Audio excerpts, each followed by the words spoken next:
Passionnés en ont aussi fait des livres qui cassent un peu les clichés justement sur Saint-Étienne. Fatima Bouyablan, Max Adélise.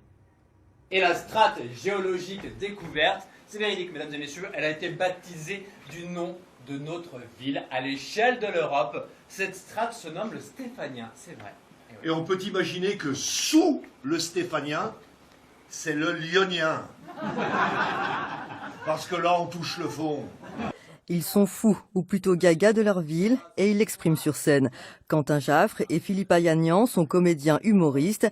Ils racontent l'histoire de Saint-Étienne, loin de l'image d'Épinal, mine et foot. Alors qu'on a des gens mais qui ont révolutionné le monde à Saint-Étienne et on les connaît pas. On connaît que les places. On connaît Benoît Fourniron parce que c'est un lycée, parce que c'est une place. Mais qu'est-ce qu'il a fait? On ne sait pas aujourd'hui. Il y a des Stéphanois qui ont libéré les États-Unis. Voilà, si les États-Unis sont indépendants aujourd'hui, c'est grâce à Carrier de Montieu qui était un Stéphanois. Ça, ce sera dans le tome 3 qu'il faudra acheter. Il travaille en ce moment sur le tome 3, axé sur la période 18e siècle à nos jours, car cette histoire riche, non seulement ils la jouent, mais ils l'écrivent. Autant vous dire qu'ils ont lu de nombreux livres d'histoire pour se documenter.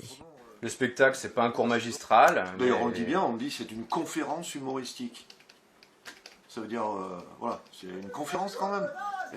C'est à la croisée de tous ces chemins. On en est fiers, parce que le travail de recherche qu'il a fait, c'est phénoménal. Le spectacle dure près de 2 heures, alternant faits historiques et mise en scène. Les ouvrages, eux, sont périodiques. Là encore, histoire et humour s'entremêlent dans l'écriture et dans les dessins. Parce qu'au bout d'un moment, à force de dessiner plein de têtes, on a un peu fait le tour globalement, donc j'essaie de m'inspirer de gens que je connais pour les mettre dans le bouquin. Alors certains le savent, d'autres le découvriront, d'autres n'y seront jamais. Gaga de Saint-Étienne, à voir jusqu'à fin décembre au Triomphe. Donc le premier mineur stéphanois était un Lyonnais. C'est vrai mesdames et messieurs. Gaga de Saint-Étienne, à lire aussi jusqu'au bout de la nuit.